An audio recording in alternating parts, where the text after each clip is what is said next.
More money, more talk, no consequences. That's what's come through from the National Party on yesterday's government announcement on new funding for dairies and shops needing crime protection. The government will pay $4,000 to every small shop and dairy wanting to install fog cannons, following the death of dairy worker Janak Patel in Auckland last week.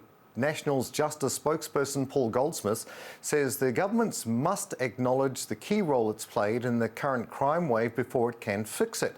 Paul Goldsmith is with us now. Kia ora, Paul. Thank you for joining us. Kia ora. Great to be here. Appreciate you joining us in our studios. First time you've been here, as I understand. Yeah, it's nice. Now, give us your thoughts on the government's announcement yesterday and whether or not you feel that throwing more money towards retail crime is actually the right approach. Yeah, well, obviously it's been a terrible tragedy for the family involved in that dairy crime, and there's been obviously a big increase over the last few months in ram raids and smash and grabs and general retail crime. And so we've been spending quite a bit of time talking to people in that sector, and they are fearful of their safety. I remember talking to one woman in a mall in a jewellery shop, and she works in the day, but she's always just wondering who's going to come around the corner, and am I going to be safe? And so it is very important. Look, government is very good at making announcements. They're going to spend some money, and they're world class at doing that, in fact, but the follow through is the problem. So they've already announced previously that they're going to have funds to help these retailers put in fog cannons and so forth, but they're very slow to actually get round to delivering it. So, I'm sure the next announcement will be welcomed, but there's not much belief that there'll be follow through. Well, what are your thoughts on putting money into helping dairies and so forth?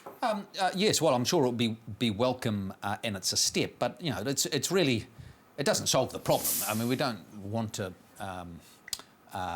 turn all our dairies into fortresses, so actually what you need to deal with more effectively is the drivers of crime and the crime itself, and frankly, when I look at the government's approach to justice, it's been the only target in the whole justice sector, if you look at it, is to reduce the prison population by 30%, regardless of whether what's happening in our communities and whether crime has fallen by 30%. It's just we'll reduce the prison numbers. That's the only target.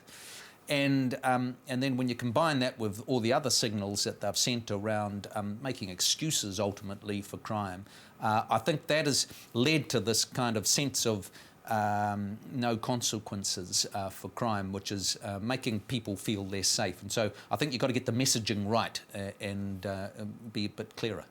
Do you think the government's and Labor's plan is hitting the mark at all?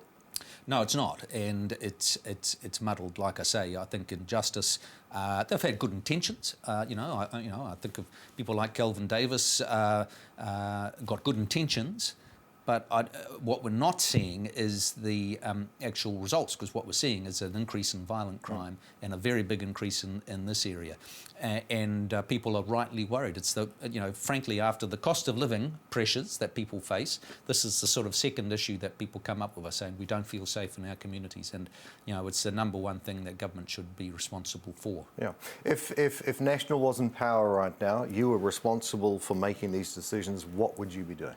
Well, we'd be sending a very clear message that actually there is accountability for serious crime, and that is going to. The three sort of focuses for our justice policy will be making sure that we deal more effectively with the serious end of crime, and so that's actually having a decent gang policy that really puts pressure on the gangs and holds people to account. Secondly, it's that focus on youth crime, where there's a spectrum of responses. Nobody wants to see all these young kids thrown in jail, but at the other end of the spectrum, if you're just patting them on the head and saying, we'll see you again next weekend when you do the same thing and don't feel bad about it, that's not working either, and I think we're far too far down that end of the spectrum. So we've got to toughen up a bit, and that's why we proposed young serious offenders as a category, why we're talking about military academies as one tool. It's not the only tool, one tool, and better support for that group. Then the third area that we need to focus on is speeding up the court system, which is really putting people's lives on hold, waiting for years for things to be dealt with. And so we've got to be focused on the needs of the victims of crime to make sure that they get justice. And when you talk about toughening up, what specifically do you mean by this? Well, what we mean is that if you're stealing a car and smashing it into somebody's shop and stealing stuff, that's not a minor crime. It's not a little misdemeanor. It's a serious crime, and there need to be serious consequences. Now, all the tools are in place in terms of home detention, going to juvenile facilities, but frankly, they're not being used very much. What's being used is a family conference and hoping that will resolve things. And for the vast majority of young offenders, it does. And we don't want to draw lots of young people into the system. So for the vast majority, it works okay. But for that small group who are doing serious crime, actually there needs to be more serious consequences, which may be community facilities, actually not just voluntary but compulsory. Yep. Sending them off to Waiouru if you need to for a while to break the cycle, but then following up with some really dedicated wraparound support for that group to try and get them back on the rails. You've been in government a long time. In politics a long time. Wow. Do you feel that the government is largely responsible for what's happening at the moment? Well, there's not singularly, but they're part of the problem. And so we have seen over the last few years an increase in crime, and I think that messaging from the government that they come up with excuses for crime. They're not focused on dealing with violent crime and youth crime. They're focused on everything else. I don't think that helps. And then if you look at the broader issues, things like truancy, that's one of the real drivers of youth crime. And they're just not doing anything about it. They talk a big game, but it's getting worse and worse. And so, the real fundamentals for parents to ensure that their kids are at school and give them the best chance to get ahead. And so, short term, you've got to be a bit tougher with the consequences, but long term, we've got to make sure that those basics, like getting people to school, dealing with the kind of emergency housing and so forth. We've got 4,000 kids being raised in motels at the moment. That is a real driver of crime. We've got to get those basics right as well. And speaking of the military boot camps, they've been shown not necessarily the way to go in the past. How do you feel you'd make them work? Yeah, there's always going to be debate about these things. We had a short-term version that some people said didn't work, some people said it worked. What we're proposing is different this time, which is a longer period.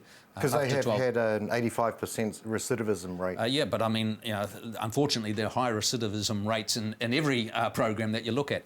So what we're talking about now is a longer period, followed by, and you don't sort of just finish on after 12 months and say, see you later, you're gone, but then you're followed up with that more intensive NGO or community-based or even iwi-based system to keep in contact. So it's not just off to boot camp, having somebody yelling at you for 3 months and then on your way as if all your problems are solved. Not at all. It's part of saying, actually, there needs to be a circuit breaker. Let's go and have some time with some good role models and mentors, get some discipline back into your life. And then when you come out, we'll be working very closely with you and your family and your whānau to get yourself back on track. So it's too simplistic to just say boot camps. Right. It's more broader than that. Okay, very good.